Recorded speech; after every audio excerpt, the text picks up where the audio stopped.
Sejak beberapa bulan terakhir, masyarakat dihebohkan dengan prediksi akan adanya peristiwa besar pada pertengahan bulan Ramadan tahun 2020 ini. Peristiwa yang dimaksud adalah terjadinya semacam suara besar yang maha dahsyat yang akan mengejutkan semua warga dunia.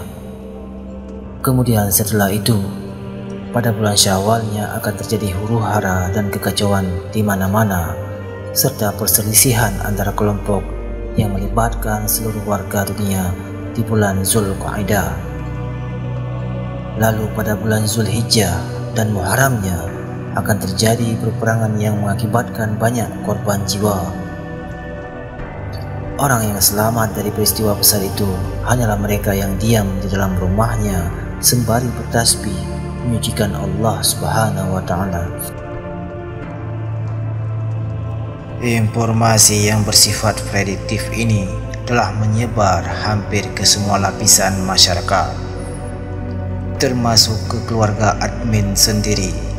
Beberapa kali berkomunikasi dengan orang tua, mereka selalu menyebutkan sambil mempertanyakan kebenaran prediksi tersebut.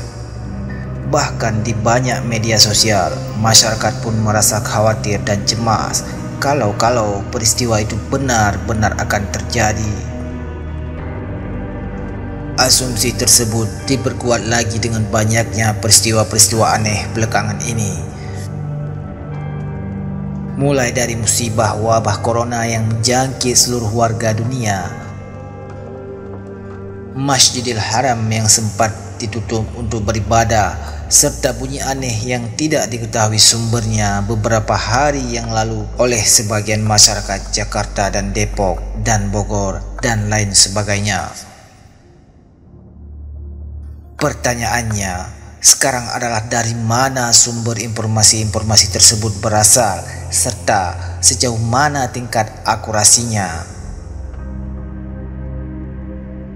Setelah melakukan kajian sederhana dan mendengarkan keterangan dari ulama-ulama dan dai yang mempopulerkan informasi tersebut, maka admin berpendapat bahwa sumber utama pengambilan informasi tersebut adalah dari sebuah hadis yang diriwayatkan oleh beberapa ahli hadis.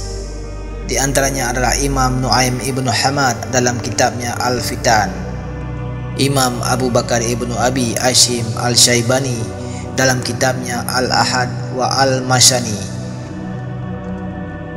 Abu Sa'id Al-Syamsi dalam kitabnya Musnad Al-Syamsi, Imam Al-Tabarani dalam kitabnya Al-Mu'jam Al-Kabir, Imam Al-Hakim dalam karyanya Al-Mustadrak, dan masih banyak yang lain.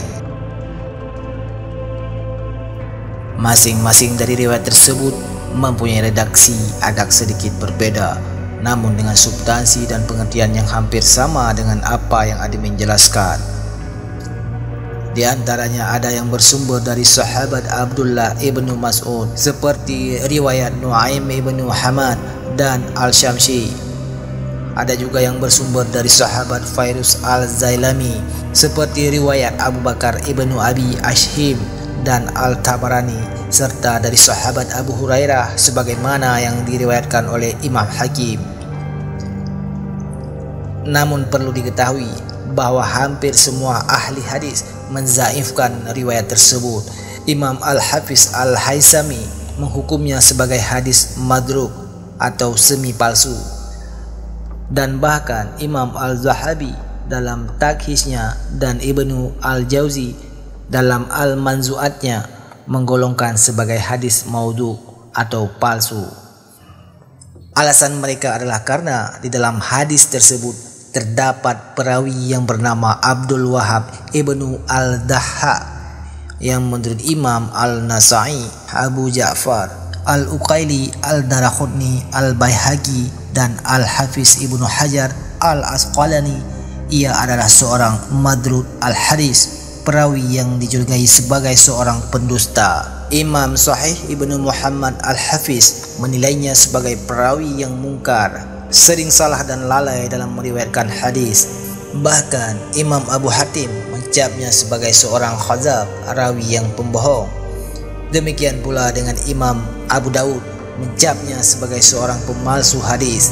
Nama ini setidaknya terdapat dalam sanad riwayat Abu Bakar ibnu Abi Ashim dan Imam At-Tabarani. Selain itu, dalam sanad hadis tersebut terdapat juga nama Abdullah ibnu Lahiyah, seorang perawi yang menurut Imam Al-Zahabi adalah seorang periwayat yang dhaif, lemah. Ibnu Hajar menggarisbawahi bahwa pada mulanya ia dicap sebagai seorang yang syadu', jujur tapi tidak memiliki hafalan yang kuat, yang meriwayatkan hadis melalui kitabnya Zabid Al-Khitab. Namun setelah kitabnya terbakar, maka periwayatnya tidak lagi diambil oleh para ahli hadis, sehingga untuk kehati-hatian karena tidak ada bukti konkret apakah hadis di atas diriwayatkan setelah kitabnya terbakar atau sebelumnya, maka riwayatnya pun tidak dapat diterima. Nama ini setidaknya terdapat dalam riwayat Nuaim ibnu Hamad dan Al-Syamsi. Kemudian perawi lain yang ikut menjadikan hadis di atas tidak dapat diterima adalah nama Maslamah ibnu Ulay ibnu Khalaf Al-Kusyani. Ia dicap sebagai perawi yang mungkar oleh Imam Bukhari, Abu Zur'ah dan Abu Hatim. Imam Al-Nasai, Al-Daruqutni dan Al-Burqani menghukumnya sebagai perawi yang madru'. Bahkan Imam Ya'qub ibnu Sufyan, Abu Ali Al-Hafiz Al-Naisaburi mengatakan tidak selayaknya ahli hadis melirik pada riwayatnya karena kualitasnya yang sangat dhaif.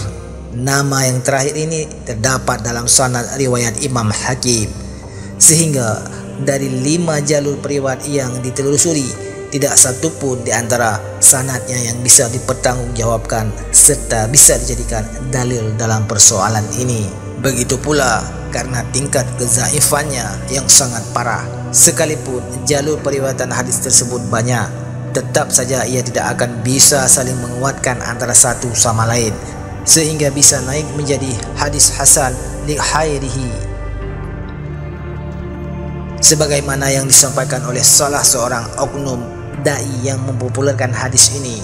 Perlu kita tekankan di sini bahwa hadis dhaif yang bisa naik kepada derajat hasan li khairihi itu hanyalah hadis dhaif yang tingkat kezaifannya tidak terlalu parah, seperti hafalan perawinya yang tidak terlalu kuat, sanad hadisnya yang terputus, ataupun kondisi salah satu perawinya yang majhul, identitasnya tidak diketahui. Sementara di semua sanad hadis di atas terdapat perawi yang kezaifannya tergolong sangat parah karena kefasikan dan kecurigaan sebagai seorang pendusta, bahkan pemalsu hadis. Lantas kalau demikian halnya, bagaimana sikap yang seharusnya kita ambil terhadap prediksi yang sudah terlanjur menyebar itu?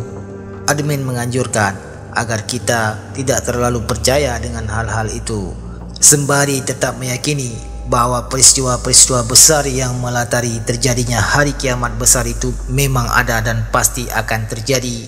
Sangat banyak hadis-hadis sahih yang menjelaskan tanda-tanda besar hari kiamat, seperti misalnya adanya api yang mengumpulkan umat manusia dari timur ke barat, sebagaimana yang diriwayatkan oleh Imam Bukhari dalam sahihnya. Turunannya Dajjal, Ya'juj dan Ma'juj, terbitnya matahari dari sebelah barat, dan lain sebagainya, sebagaimana yang diriwayatkan oleh Imam Muslim. Namun ketika ada yang bertanya bagaimana rincian dari tanda-tanda besar itu dan kapan terjadinya, maka dalam hal ini kaidah yang harus kita pegang teguh sesuai dengan petunjuk Al-Quran dan hadis Nabi yang sahih adalah tidak satupun manusia, bahkan Nabi Muhammad SAW sekalipun, yang diberitahu terkait kapan kepastian terjadinya. Allah Subhanahu wa Ta'ala berfirman dalam Quran surat Al-An'am ayat 59, yang artinya, di sisi Allah lah kunci-kunci pengetahuan tentang hal-hal yang gaib. Tidak ada satupun yang mengetahuinya kecuali hanya Dia saja. Semuanya menegaskan kepastian akan datangnya hari kiamat sambil menggarisbawahi bahwa Allah Subhanahu wa Ta'ala lah yang mengetahui kapan waktunya terjadinya.